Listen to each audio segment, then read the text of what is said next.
जय मसीह की परिवार, एक बार फिर से हम सभी का स्वागत करते हैं joyful life in Jesus channel पर। जैसे कि हमारे चैनल का नाम है जॉयफुल लाइफ इन जीसस, यही हमारा उद्देश्य है कि जितने भाई बहन मसीह में चल रहे हैं, मसीह के पीछे चल रहे हैं, मसीह को फॉलो करने वाले हैं, मैं चाहती हूँ कि उन सभी का जीवन आनंदमय जीवन हो और उनके जीवन में आनंद घुल जाए। सो मेरे प्रिय भाई बहनों, जैसे कि हमने पिछली वीडियो में परमेश्वर के दास के द्वारा ये जाना था कि डर के ऊपर कैसे जीत को प्राप्त करें, तो आज का हमारा विषय होने वाला है कि फाइनेंस में कैसे बढ़ोतरी लेकर के आए। तो हम इस विषय के बारे में जानेंगे प्रभु के दास के द्वारा। और उससे पहले मैं आपसे कहना चाहती हूँ, अगर आप हमारे चैनल पर नए आए हैं तो आप हमारे चैनल को सब्सक्राइब करें और वीडियो को लाइक करें, शेयर करें और कमेंट करें। तो चलते हैं प्रभु के दास के पास और जानेंगे कि हमारे मसीह भाई बहन भी कैसे फाइनेंस में स्ट्रांग हो सकते हैं। चुके हैं परमेश्वर के दास के पास और हम बात करने वाले हैं फाइनेंस को कैसे स्ट्रांग करें। तो पास्टर जी जय मसीह की। जय मसीह की। पास्टर जी, आप हमारे बहनों और भाइयों को बताएं कि वो कैसे अपने फाइनेंस को स्ट्रांग कर सकते हैं मसीह में रह करके। बिल्कुल जी। तो सबसे पहले मैं सभी हमारे जो प्रिय भाई बहन हैं मसीह में, हमारे दर्शक हैं, आप सभी को प्रभु के नाम से सभी को जय मसीह की। प्रभु में आप सभी आनंदित रहें, खुश रहें।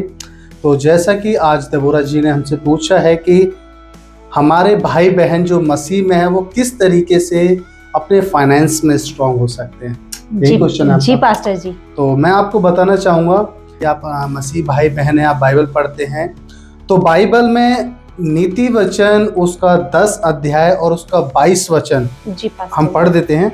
कुछ इस प्रकार से लिखा है, धन यहोवा ही की ओर से मिलता है और वह उसके साथ दुख नहीं मिलाता। हालेलुया। तो आपको बता दूं कि हमारे प्रभु के पास, जो कि इस सृष्टि का मालिक है, सृष्टि का रचयिता है, जिसने इस सृष्टि को, इस ब्रह्मांड को बनाया, जिसने आपको और मुझे बनाया, उसके पास हर तरीके के फाइनेंस का स्रोत है।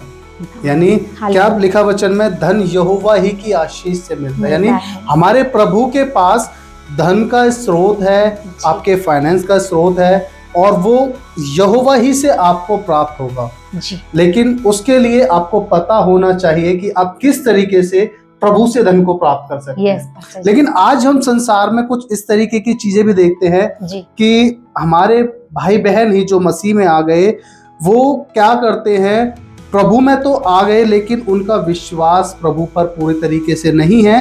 वो अपनी मेहनत पर ज्यादा विश्वास करते हैं। जी पास्टर जी, ऐसा वो ये उनका कहना कुछ इस तरीके का होता है कि यदि मैं ना कमाऊं तो किस तरीके से मेरा घर चलेगा, मेरा परिवार चलेगा, मैं अपना कैसे किराया दे पाऊंगा या अपनी EMIs में पे कर पाऊंगा। तो इस तरीके की काफी क्वेश्चन सामने आते हैं। मैं आपको बता देता हूँ। सबसे पहली बात, अभी हमने वचन में क्या पढ़ा कि धन केवल यहोवा ही की ओर से मिलता है। यदि आप इस वचन पर विश्वास करते हैं, यदि आप प्रभु पर विश्वास करते हैं, तो उसके वचन पर भी आप विश्वास कीजिए। जो धन प्रभु आपको देगा उसके साथ दुख नहीं होगा और धन आपको केवल प्रभु की ओर से मिलेगा। आप यदि अपने हाथों के कामों पर भी आप विश्वास करते हैं या डिपेंड रहते हैं, तो हम एक वचन इससे रिलेटेड और पढ़ेंगे। नीति वचन उसका 13 अध्याय और उसका 11 वचन में कुछ इस प्रकार से लिखा, निर्धन के पास माल नहीं रहता, परंतु जो अपने परिश्रम से बटोरता उसकी बढ़ती होती है। हालेलुया।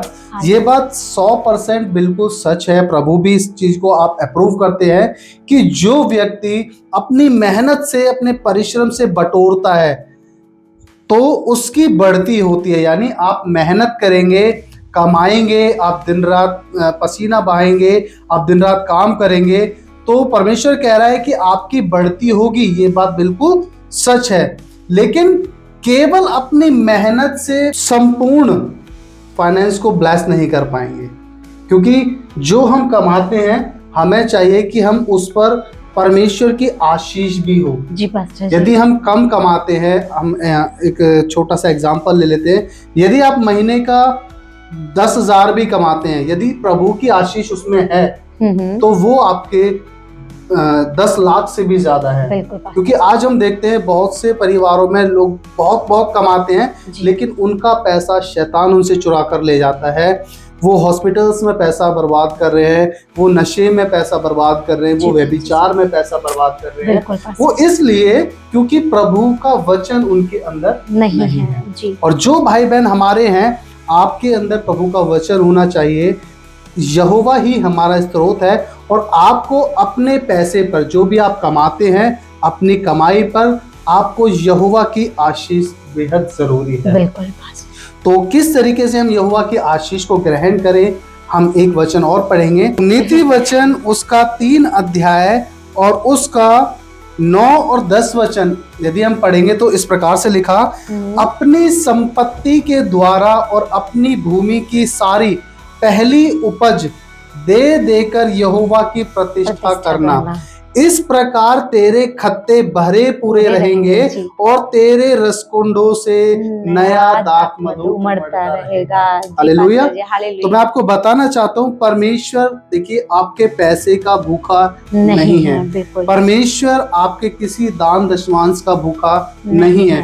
परमेश्वर को आपका कुछ भी नहीं चाहिए। हम एक वचन और पढ़ते तो उसमें इस प्रकार से लिखा, प्रभु आपके धन्यवाद, आपके होठों के धन्यवाद रूपी बलिदान से भी खुश हो जाते हैं।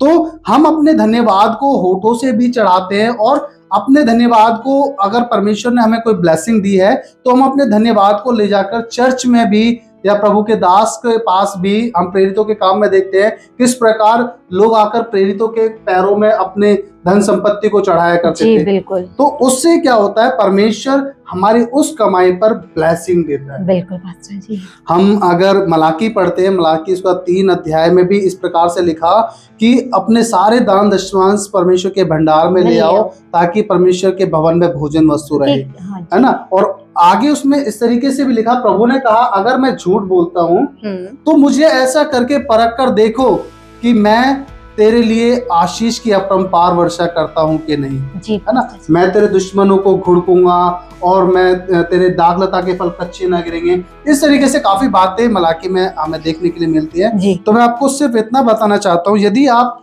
चाहे 10,000 कमाते हैं, चाहे आप 10 लाख कमाते हैं, यदि आप कुछ भी अपनी श्रद्धा से, मैं ये नहीं कह रहा कि आप दशमांश ही दें, नहीं, आपकी जो श्रद्धा है, आपको जो लगता है कि मुझे प्रभु को ये भेंट देनी चाहिए, परमेश्वर के भवन में आप अपनी भेंट को जरूर क्योंकि हमारी जो भेंट होती है वो एक बीज की तरह काम करती है हमारी। बिल्कुल पास्टर। एक बीज, जिस तरीके से हम एक खेत में एक बीज डाला जाता है और फिर जब उसे पानी दिया जाता है तो वो एक बीज, मान लीजिए हमने गेहूं का एक दाना बोया तो हम देखते हैं उसमें काफी सारी बालें निकल आती हैं, और एक बाल में कुछ भी नहीं तो कम से कम भी 50 से 100 गेहूं के दाने हो जाते हैं। तो एक बीज हमारे लिए हजारों गेहूं के दाने पैदा कर देता है।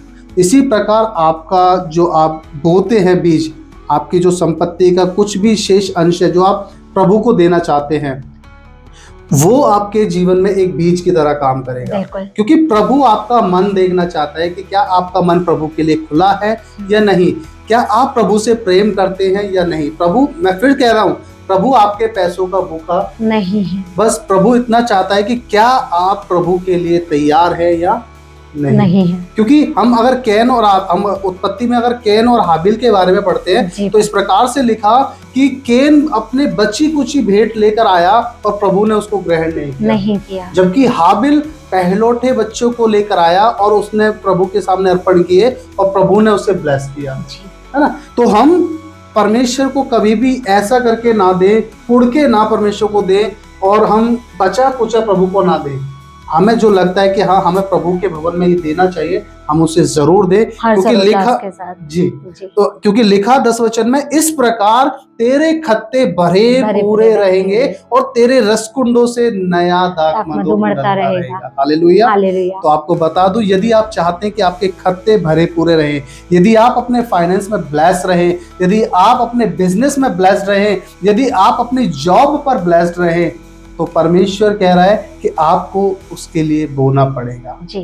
और अभी हमने जैसा पढ़ा नीति वचन 10 उसका 22 लिखा, धन यहोवा ही की ओर से हमें मिलता है और वह उसके साथ दुख नहीं मिलाता जी। है ना। और हमने क्या बताया कि आज बहुत से लोग बहुत कमाते हैं लेकिन वो अपना पैसा दुखों में बर्बाद कर देते हैं, व्यय कर देते हैं। लेकिन जो धन प्रभु आपको देगा, जो ब्लेसिंग आपके धन पर प्रभु देगा, ध्यान रखिए वो उसमें किसी भी प्रकार का दुख नहीं मिलाएगा। आप अपने धन को डॉक्टरों के पीछे बर्बाद नहीं करेंगे, आप अपने धन को किसी पाप के लिए बर्बाद नहीं कर पाएंगे, आप अपने धन को किसी भी कोर्ट कचहरी के चक्कर में बर्बाद नहीं कर पाएंगे, आप अपने धन को किसी भी व्यभिचार में बर्बाद नहीं कर पाएंगे, क्योंकि प्रभु आपको उसके लिए रोकेगा और प्रभु आपके सारे जो फिजूल के खर्चे होते हैं उस पर प्रभु आपके लिए रोक लगाएगा।